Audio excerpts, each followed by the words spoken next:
Cloud. What's going on, everybody? It's Jullien Gordon and Lawrence Watkins here. It's episode number 3 of Market Your Movement. We hope that you are well. Lawrence, go ahead and give everybody a quick update on where we've been, man, over the past 2 episodes. I'm going to share this on social media so that we can start inviting people into the conversation because it's been pretty private for the first 2.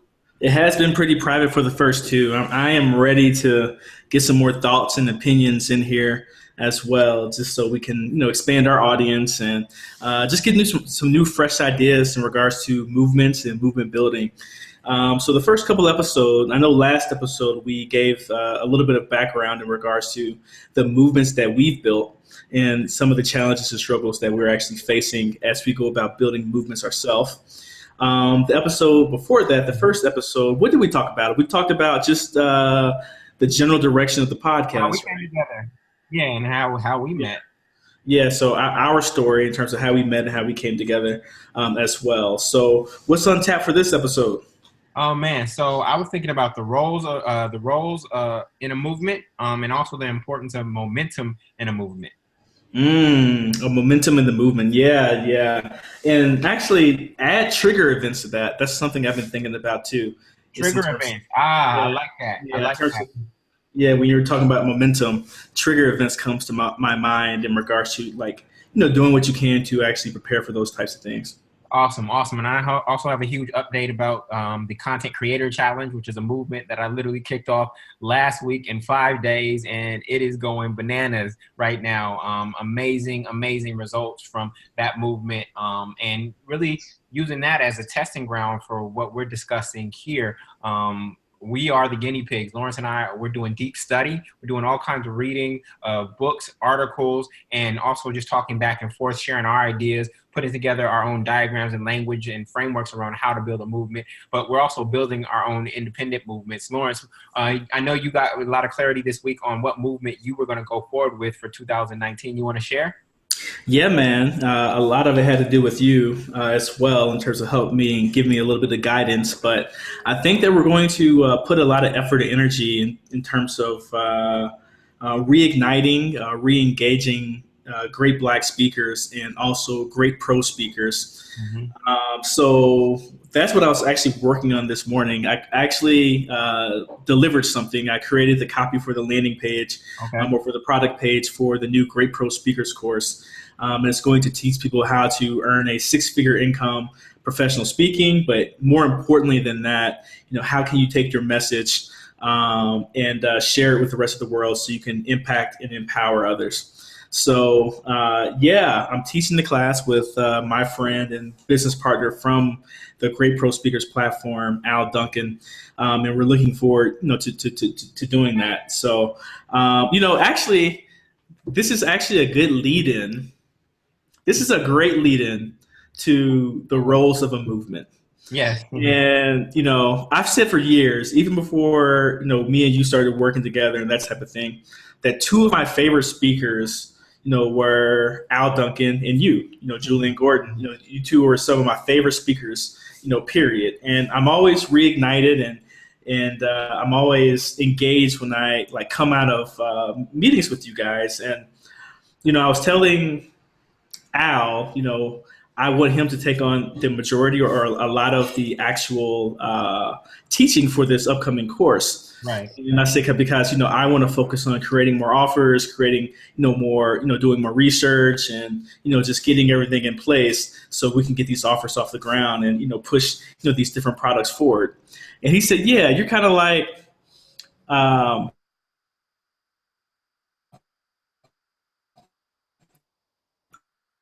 gosh.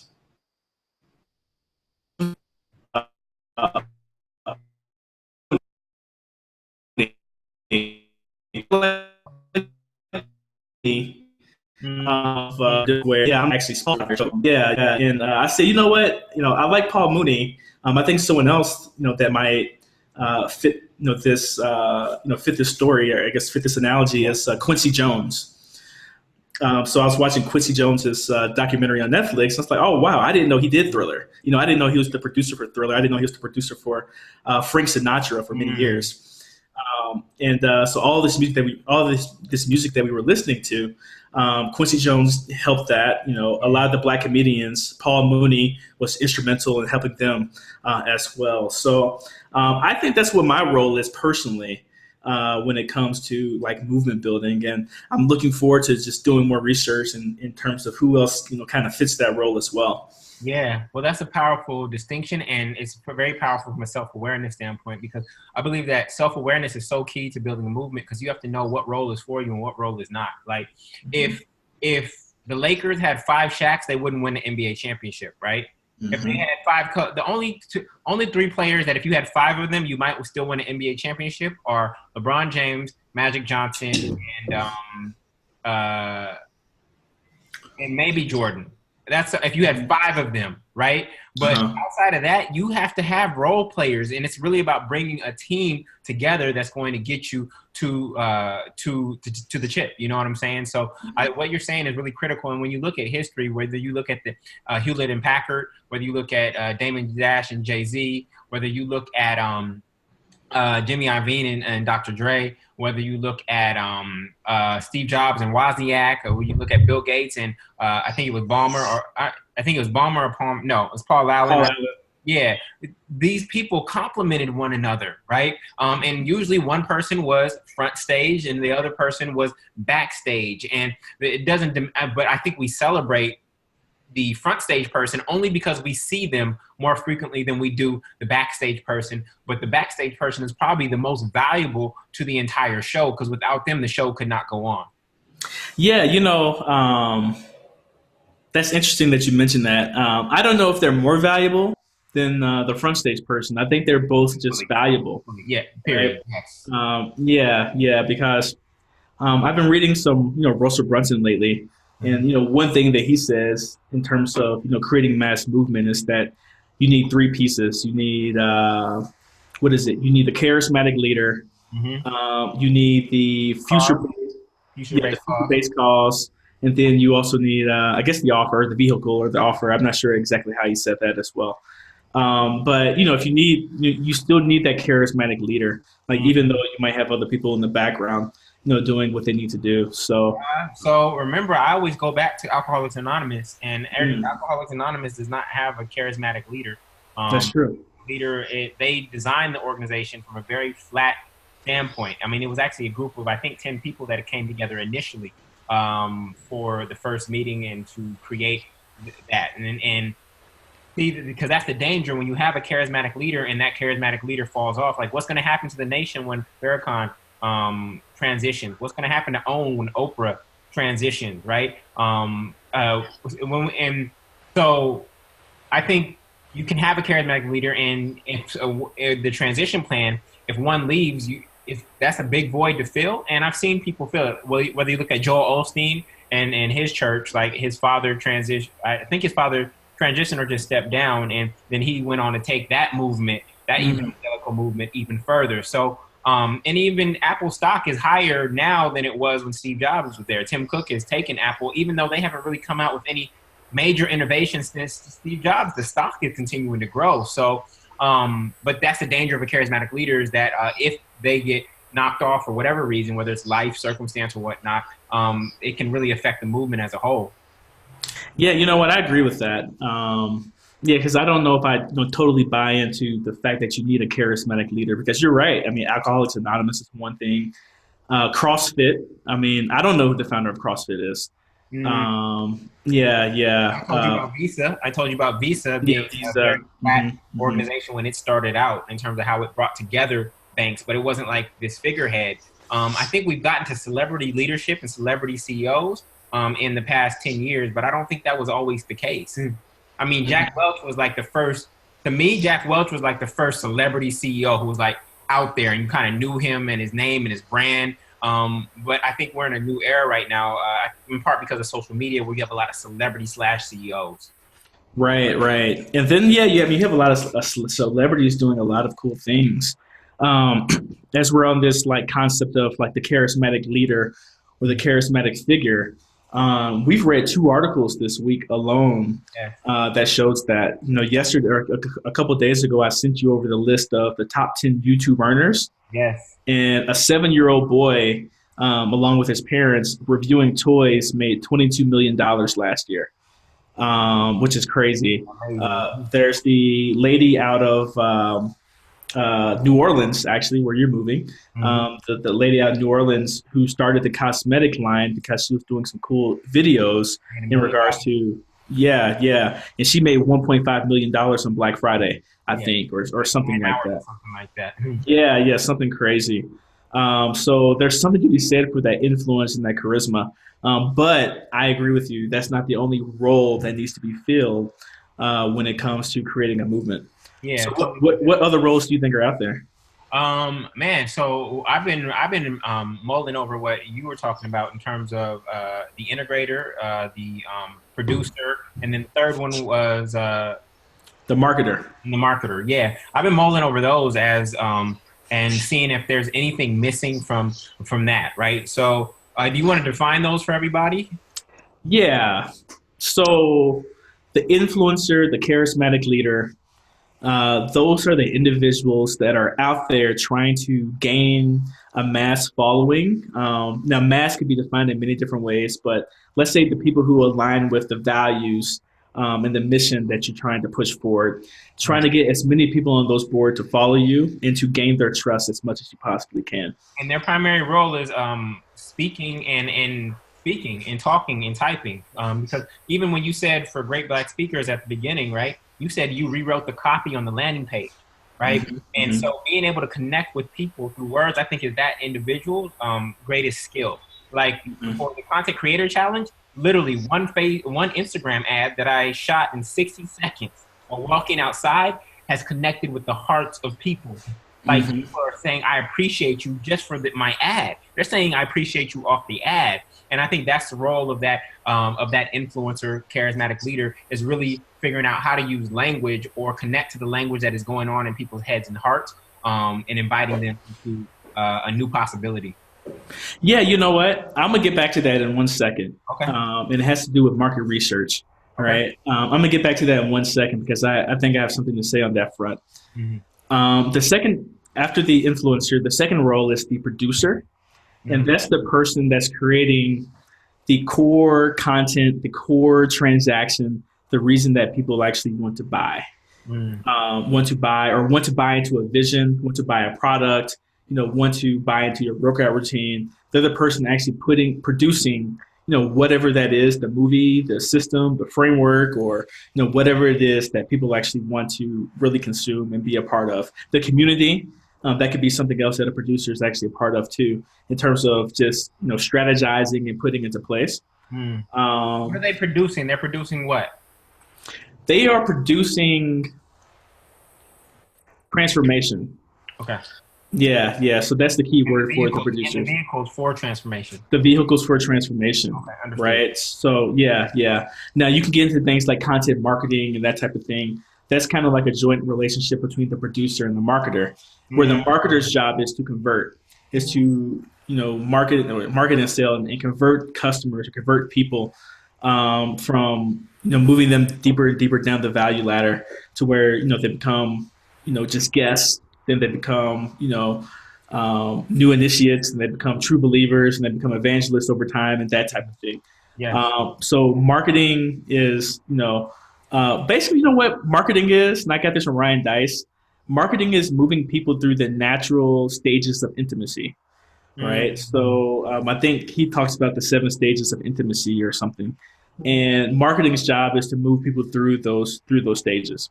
Yeah, I have a framework for how I introduce brands into the world, and it's called the Welcome Mat sequence, and Yep. it is literally going through the stages of intimacy. Because a lot of people who have a product to sell, they want one night stands. They want to meet somebody and they want to get in bed with them as a customer right away.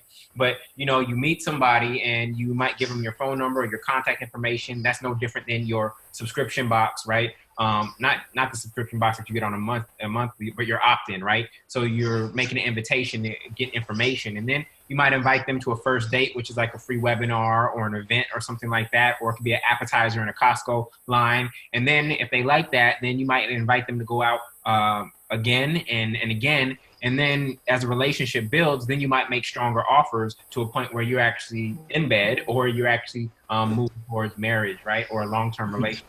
So I totally align with Ryan Dice's definition of that. I think that is the marketer's role, is deepening that intimacy. And that intimacy, going back to what you're going to say about what I think you're going to say about market research, is that's how you really get to know someone. Because if I'm going to give my wife a gift, I can't just go to a store and say I need a gift for my wife. I have to know her intimately in order to give her the best gift that I can give her, right? And she'll know that how thoughtful it was when she opens it, because she'll know that, oh, he heard me when I said this, or he really understands me and what I need, as opposed to just going to a big box store and saying, oh, this is the women's section. Let me get something from here and wrap it up and give this to my wife as a gift, you know? Yeah, and that's exactly what I was going to say. And, what I was going to say more specifically is, I think you're right completely about that, but all three of those roles specifically, or more than any other role, need to understand market research, or need to understand what their market and their customer and their potential customer actually wants. Because, you mentioned that the influencer needs to know that, because they're the one producing the content. They're the ones that are consistently communicating with the customer day in and day out, trying to make that connection with them, right? The producer needs to know that. I mean, that's what Silicon Valley calls product managers and product development. Right. You need to understand the customer, so you can create the best products for them to actually transform their lives, or at least at the very least touch their lives, depending on who you are, right? The third role is the marketer. They definitely need to know market research, because they're the ones that are trying to build and move people through those stages of intimacy as well. So, like, market research, before you get into anything else, listening, observing, testing, having empathy, like, those are key words that come to my mind as like core things that all the roles need to have if they're going to build a movement. Yeah, and it's funny you say that. So one, the question that came up for me is, what if, do you need three people, separate people for these things? What if you're just one person trying to build a movement? And then it always goes back to me to know that some of the greatest fashion designers in the world are not women. They're actually so you're like, how does this man? Oftentimes you think that the movement directly has to come from somebody who's been in that situation. But how does a man, from a design standpoint, actually connect or create something that truly resonates with women? And I always find that to be really amazing. I was so surprised when I was looking at one high-end fashion line, one of those that is out there in Paris or whatnot, and to know that it was a man who was actually designing these clothes for women. But the only way you can do that, if you're not a woman, is actually to have that empathy and really understand what a woman desires and wants, and how she wants to feel when cotton or clothing, whatever the material is on her. How does she want to look, etc. And so that, I think that's harder, but it's possible. You don't actually have to have the exact experience of the people you're trying to serve in order to actually lead them.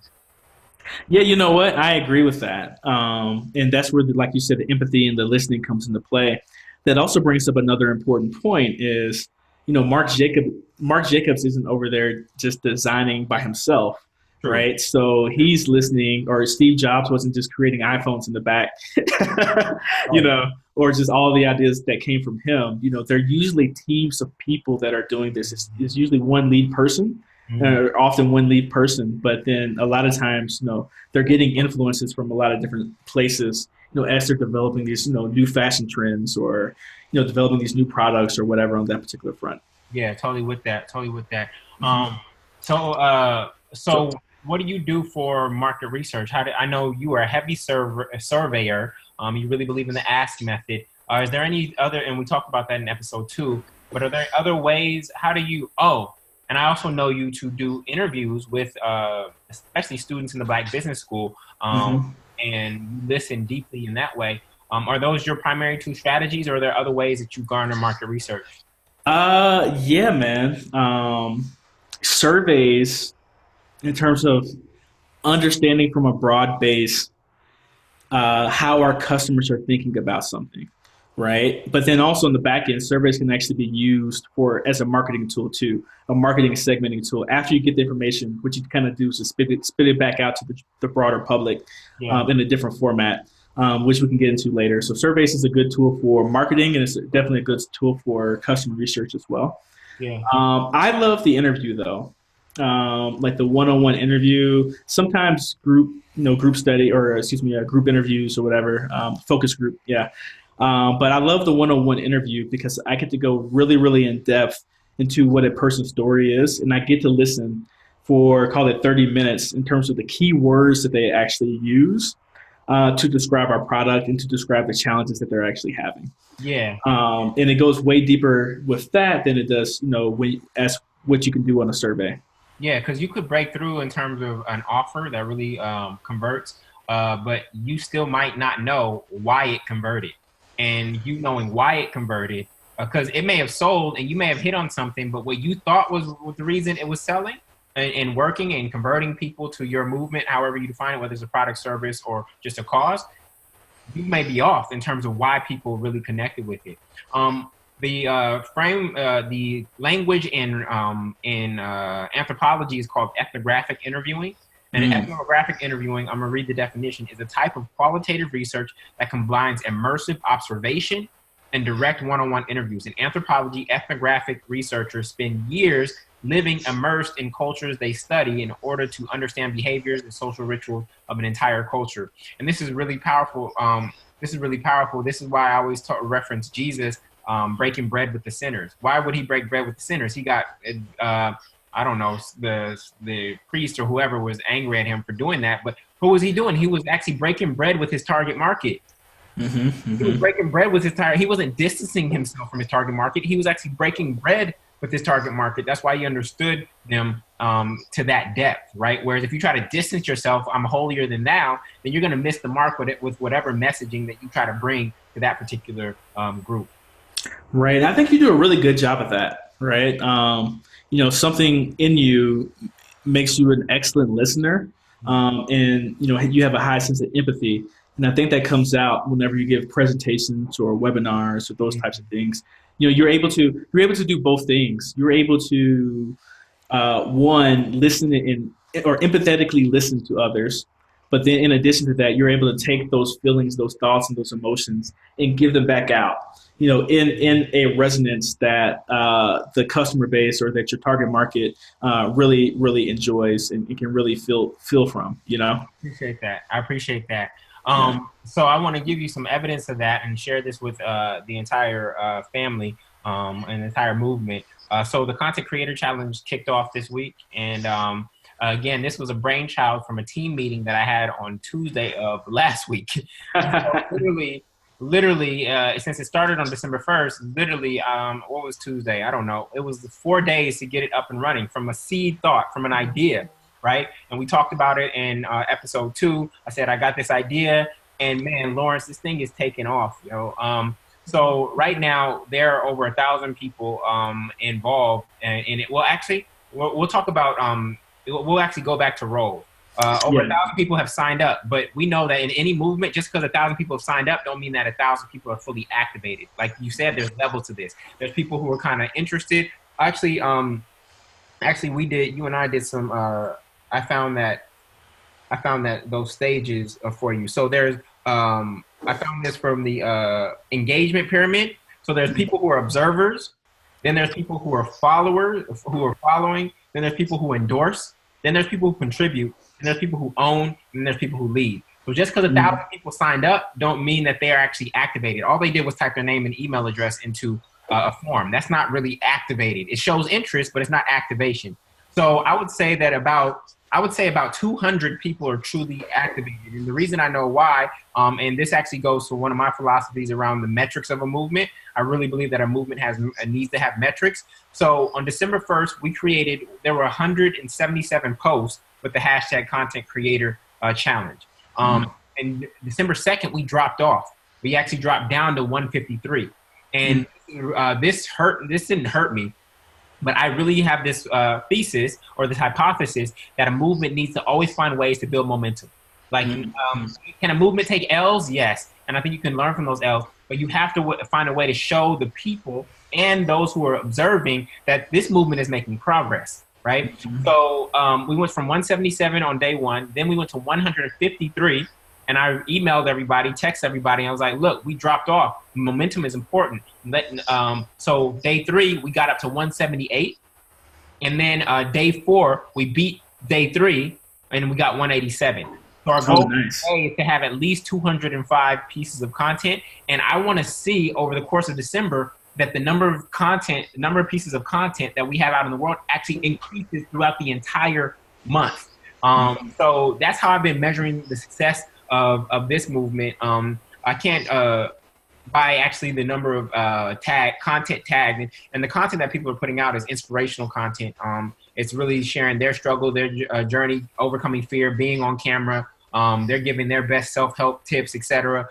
So it's been really, really powerful. I think that over the course of a month, we should be able to produce over 6,000 pieces of content if people stay dedicated. And that's my responsibility, is to keep them motivated and inspired to continue showing up for themselves and those that they're called to serve.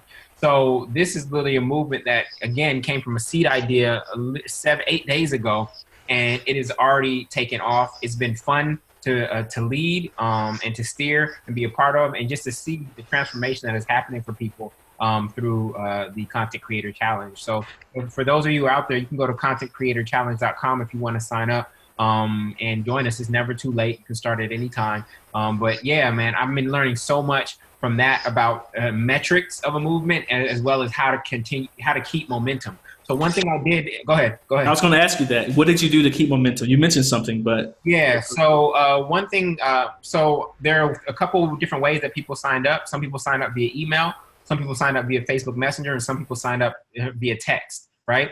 So when I saw on night 3 that we were not hitting our goal, I text a group of about 150 people who I hadn't texted before, to activate them to do a video, right? So rather than just bombarding everybody, I reached out to a segment that I hadn't really made an ask on, to activate them to try to close this gap for us. So knowing when to press certain buttons is kind of like a baseball coach, any coach, knowing when to put a certain player in, right? When to change pitchers, when to take LeBron out. Like it was kind of like that. And by midnight we got over the goal. But I'll tell you this, on the 3rd, I actually had to do 17 videos at 10 p.m.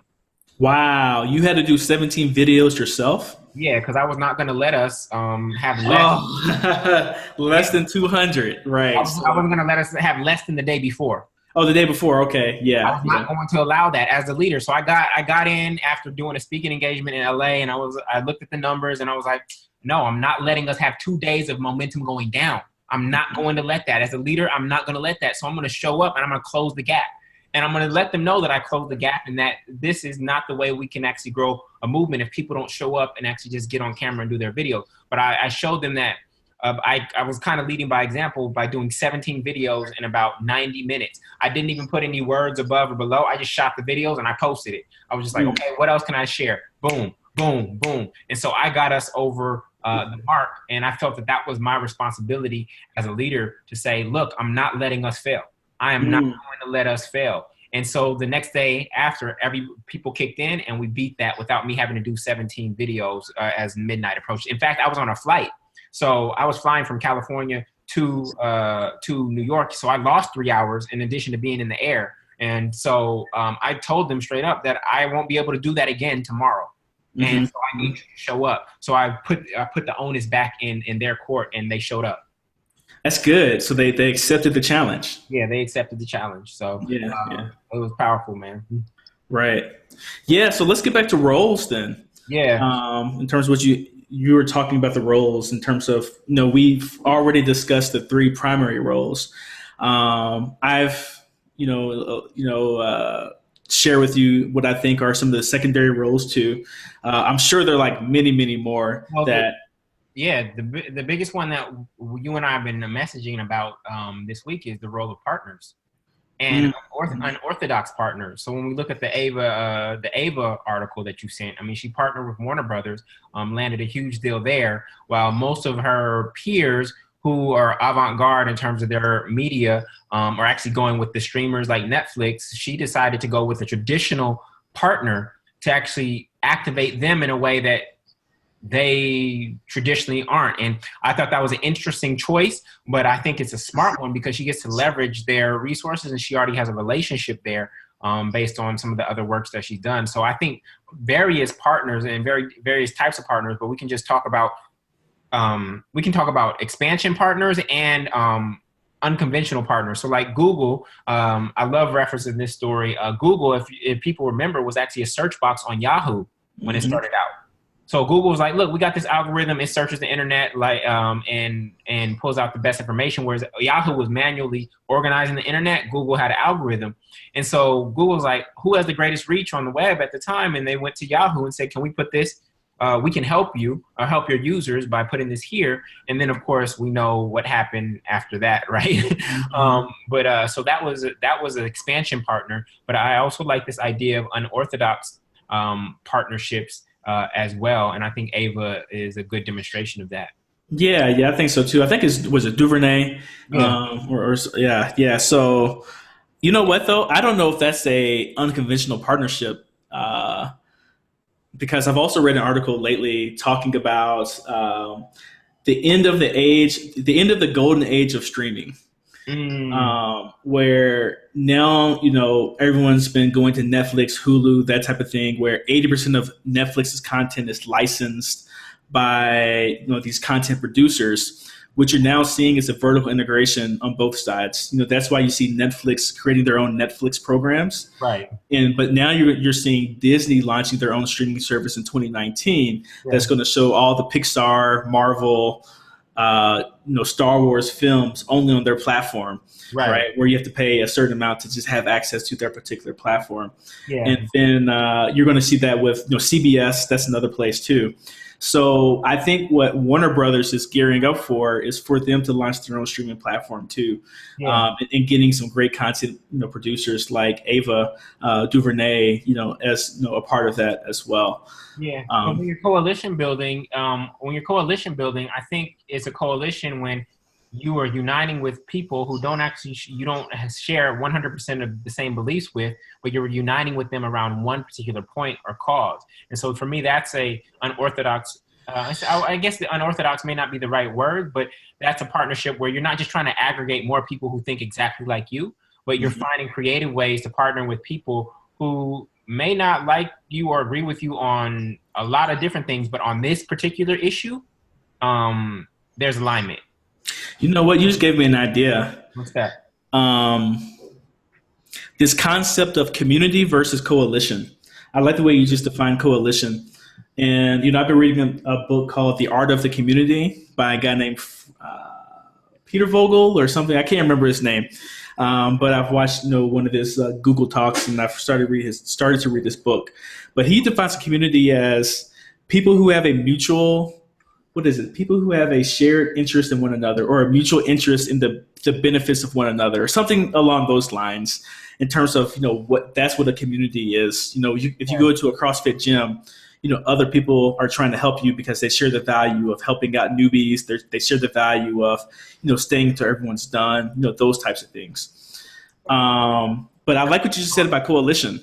Right? Because really what a coalition is just a bunch of communities that don't have direct alignment together, but they can align on a few different key values together to create something new or to create some type of change. Yeah, that's exactly right. So I think that's a great distinction to make for any movement builder out there is knowing, am I trying to build community right now or coalition? I think coalition. So we were researching what's that woman's name?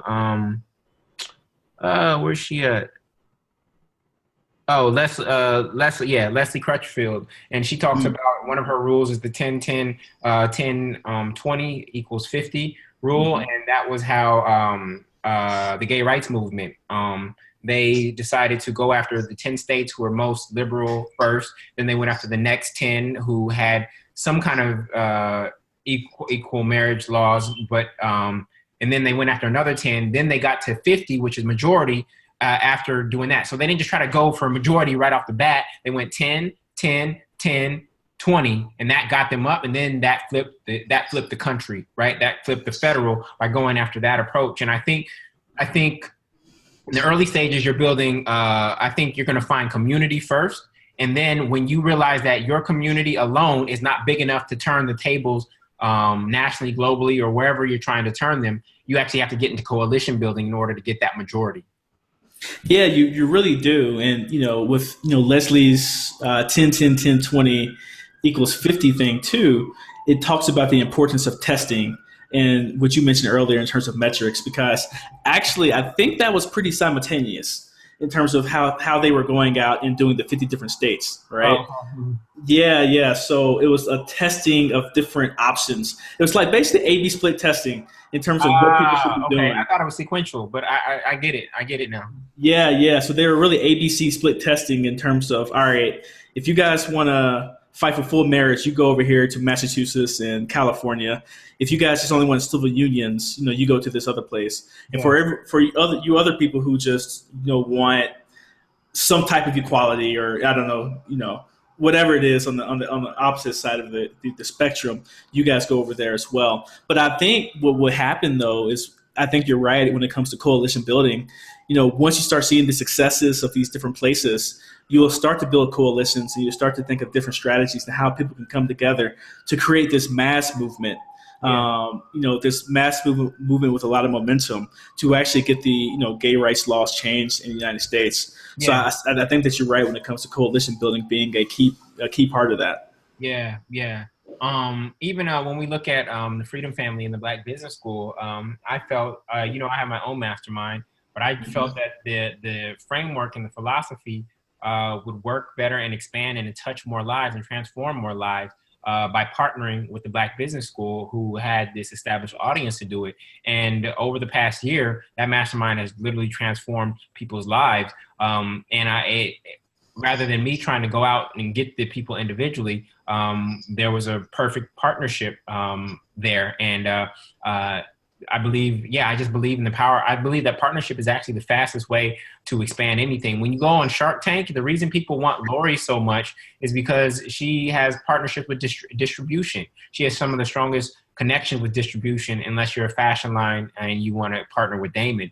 And so that's I think partnership is the fastest way to grow, especially if you can, through relationships, partner with somebody who has your audience. Because building the audience, while I want you to build the audience, sometimes building the audience could take a long, long time. And this is when we, I don't know if it's one of the videos you sent me, but they were talking about I think it was Crutchfield again, talking about the anti-gun versus the gun pro-gun. The pro-guns and the NRA, they've been building their base for a long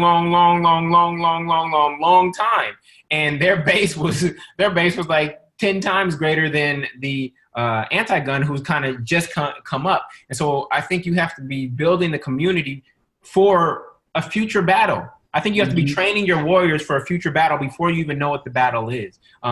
Because I think it just puts you in a better position to win whenever that battle comes. I don't want people to be in anticipation of a war, but I think you got to train in advance. Yeah, no, I think you're right about that. And, two things that I want to say about that. So the first is, going back to the Freedom Family and how that came into the Black Business School. You were the one that pitched us, the idea of the Freedom Family. In fact, you first pitched Boyce in a taxi cab ride in New York City, right? So you said, let me just take you to the airport. And then, you sold him on the idea. And we could talk, another episode about that in terms of what you said and how that actually, happened. But earlier in the conversation, you asked the question, does the same person need to fill all three roles? Or do they have to be separate people do you have to have all three of those roles to be separate? In this case, they were not separate, right? So Boyce filled the role of the influencer. As the person who had the mass audience, who had the trust earned and built up with the audience. You actually fill two roles, right? You fill the role of the producer, right, in terms of creating this transformative product, right? And then you also fill the role of the marketer Yeah. and the salesperson when you were, on the webinar pitching the idea of the Freedom Family to the customer base. Yeah. So the same person doesn't, actually need to fill, all three roles on that front. Yeah. I believe in masterminds. Obviously, I created many of them. I just believe in the power of amazing, smart people coming together. I just know that you can get more accomplished. And so the real movement, I think, is you actually attracting that first person who is down for your cause. They call it I think they call it the first follower. I think that's what they call it. The first follower. There's a great TED talk about the importance of the first follower, because one person could be out there. The video on TED is this person dancing at some festival and them saying that person's probably crazy anyways, right? But it's the first person who decides, I'm going to follow that person, that actually frees up all the people who are sitting on the grass to say, you know what, I'm going to follow too. And then you see in literally a couple minutes, you see everybody up dancing. And his argument was that, yes, the person who initiated is great, but it's the first follower that actually establishes the movement. KRS also talks about this, because he's been doing a lot of teaching, and he talks about how hip hop got started. And he talks about one MC in the Bronx or whatever, spitting, and his homie being there, and then a third person coming, and his homie says, yo, did you just hear what this dude said? And the third person's like, I don't know, but because the homie, the hype man, is bigging it up, a second party, a third party? Yeah, a third party is bigging it up. Now the person who's actually coming into the conversation is like, oh, I guess that was dope. So it's actually that second person, because if you're trying to hype yourself up, it's hard for people to believe you. But when somebody else is like, did you just hear what he said? That was hot. Yeah. It's that second person that actually creates a lot of validation. Like, it's not just one crazy dude or woman out here preaching their own gospel. Right. No, I like that. You know what? I think, that's another topic we need to discuss, and really enough information for its own hour-long conversation, is the psychology of movements. The psychology of movement buildings in terms of, how do you go about getting your hype man, your first follower, your first true evangelist, that type of thing. So, no, I love that. Yeah, I mean, I just think about, I always bring it back to Jesus because we live in a Christian America, but a dude walking around pretty much barefoot and in the Middle East, and with 12 dudes following him, calling him master, that's a cult. That's a cult. Oh, you know what? That's what I was going to say, actually. Yeah, I guess a revelation, and I sent this to you on Facebook earlier this week, that I had in regards to needing, because you were speaking about the NRA, and what made the NRA successful.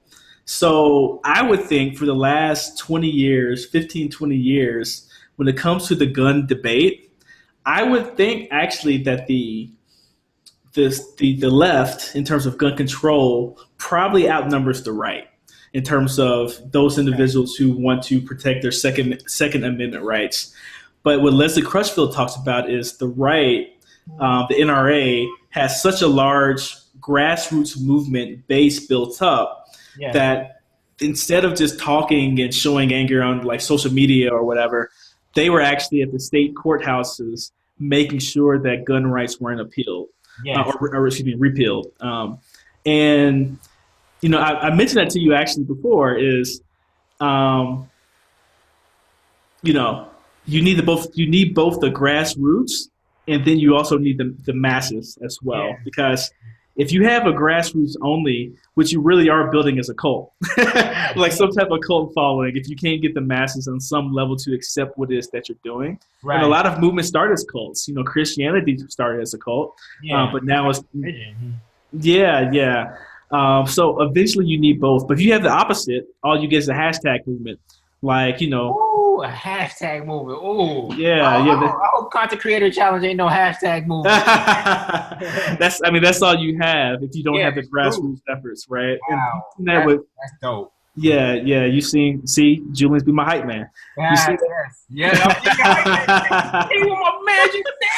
What did you said? Right. Yeah. So you have like the truth, yo. you have Occupy Wall Street. You have with the Bring Back Our Girls movement. You have a lot of other movements too. Yep. But one thing that I actually read that really made me happy this week is, what was it? Something to the effect of Black Lives Matter in Louisville, Kentucky. The movement of Black Lives Matters are going out now and like purchasing houses and flipping houses for like sale, right? And I love that because now you are getting a movement, and Black Lives Matter had a certain level of mobilization, but now they have, it seems like a higher level of mobilization to actually affect change in the communities that they want to affect. Yeah. So it's no longer just a hashtag, of all the Black men who've been shot or whatever. Right. Now it's getting in terms of these grassroots efforts, in terms of mobilizing individuals, mobilizing people, and mobilizing communities to make change. And I love that to death. Yeah, and it's real tangible, and that's why having the right metric is so important. It's not having the right metric is the key. And we were thinking about this for the Black Business School, right? What are the right metrics? How can we measure the success of all the students in the Black Business School? And to be honest, helping people get to a certain level of savings, helping people get to number of homeowners created, number of people who have a certain amount invested in stock, number of people with a certain emergency fund. These are like key metrics that, we did that. And they aren't sexy metrics. Maybe the home ownership one or the home buyership one is a sexy metric. We hit, that's like NACA. We created this many home buyers, but that's what actually is going to create the change. We might not be able to say, we help people become, we help this many people become millionaires, but we help this many people save $20,000. You know what that does for a family to know that they have the security of a $20,000 emergency fund when the average American is living paycheck to paycheck? It's not some sexy metric, but it's actually what's moving the movement forward. Yeah, no, you're right about that. And I'm very proud of the work that we've done with the Freedom Family. And I'm looking forward to some additional, people coming into that and being transformed by, the program that's been put together on that front. Yes. Cool, man. Well, this has been another rich conversation. I've really enjoyed it. We're going to connect again next Tuesday. I will be coming to you. Actually, we'll connect next Wednesday because I'll be flying out of Cali next Tuesday all the way to New Orleans. So that'll be my first episode from New Orleans. I'm actually in my home in Brooklyn, and you see we got boxes, a bed with no, just a plain mattress. So it's going to be chaos there too. This is movement. Yeah. This is movement, right? It's movement. From one place to another. This is literal movement, and so it's part of the process. But we're taking you on that journey with us. We're going to continue with the Content Creator Challenge. I need some content from you, Lawrence. I know. I need some content from you, Lawrence. I did create a whole landing page today, so I'll share that. I'll share that offer with and hashtag it, on that front. So we're gonna make this a space of accountability. So you're right. You need some content from me. You're gonna see us going back and forth, holding each other to our highest selves, so that we can grow the movements that we are here to create. So we appreciate each and every one of you. Go to marketyourmovement.com if you haven't already done so. We're putting together the 10 key ingredients of a great movement for you, and we'll get that to you as soon as it's done. But just join the email list so that we can notify you when we are going live. We're still trying to decide on whether we're going to do Facebook or YouTube. So hold tight for that. And right now we're doing once a week around 2 p.m. on Wednesdays or Tuesdays or Wednesdays. But we want to find a consistent time that actually works for you so that you can start asking us your questions live and be here with us for the conversation. Right. All right. Well, I'm Lawrence Watkins. And this is Jullien Gordon. And this is Market Your Movement, episode number 3. All right. Have a good one, everybody. Peace.